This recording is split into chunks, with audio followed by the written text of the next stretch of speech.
Hey everybody, day 3 of Royal Ascot tomorrow. I'm not going to lie to you, look, this has been a real struggle this week. Going for a really bad patch, probably the worst patch I've ever been through. It's not fun, let me tell you that. I've been pulling my hair out, but we must plough on and get through, and hopefully the last couple of days of Royal Ascot can be a bit kinder to us than it has been for the first 2 days. Look, in the first 150, in the 150 race, Royal Ascot, Setahi, I like this horse for Roger Varian. Interesting that he set this horse, or prepped this horse very similarly to the way he did for Dyer last year, who won the race. I think this horse is pretty impressive. Now, she came from the back at Newmarket, went wide around the field and still kicked away from what looked like a useful field at the time. One tap with a persuader and she just took off. I really like that performance. And it really is worth upgrading because a lot of the winners that day came up the stand side rail and was winning from on the front end of the pace. So I think it's worth upgrading. She's worth taking a chance on. Around 7 to 1, 1.5 points each way. I think she's got a cracking chance in a field that doesn't really blow me away, to be honest with you. In the 3 o'clock, Anthony Van Dyke I'm going to side with. 9 to 4. The drift doesn't really concern me at all. Look, I think he's got plenty of excuses. His Irish Derby run was just a freak result. He was held well off the pace at that time. Connections then stuck the headgear on. He didn't like that at all at Ascot.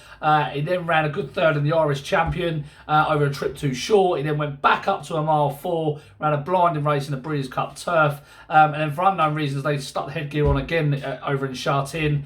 And he just didn't like it again.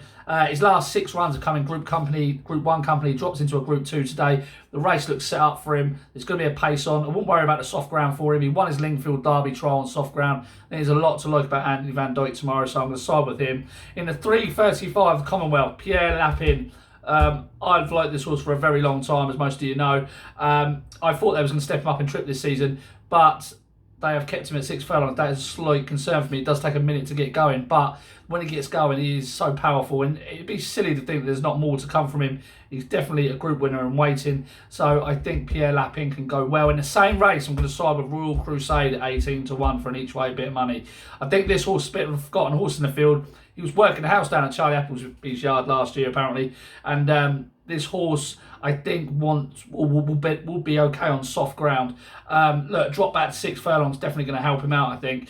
He shows plenty of early speed. He's not been getting home over 7, and some of his form is not far away from the top of the market at all. So Royal Crusade at around 18 or 20 to 1. I think he's got an each way chance.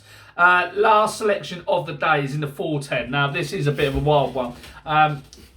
Punctuation is a horse that's been parked by a few people recently, few tipsters recently, and I've been keeping an eye on this horse, and he's got such a pronounced action, he's got such a high knee action, that he has been desperate for soft ground.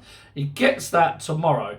There is no real confirmed stayers in the field now, and there's not a lot of pace on. I'm just wondering if Punctuation can get on the front end and maybe kick away. It was really impressive at Kempton. And the soft ground is definitely the key to this horse. I'm pretty sure of it. The money will likely come for Bournemouth Pride. She was impressive on debut in a listed race. And winning that race worked out well. She's going to get conditions to suit tomorrow. But Punctuation just might be able to dictate matters, and he's a 33 to 1 shot. So I thought it was worth small play each way there. And then we roll on to Saturday, and I'm not looking forward to getting out of trouble on a Saturday with those big field sprint handicaps. But look, let's keep going. There's a long season ahead. It'd be silly to throw the towel in now, so let's keep going.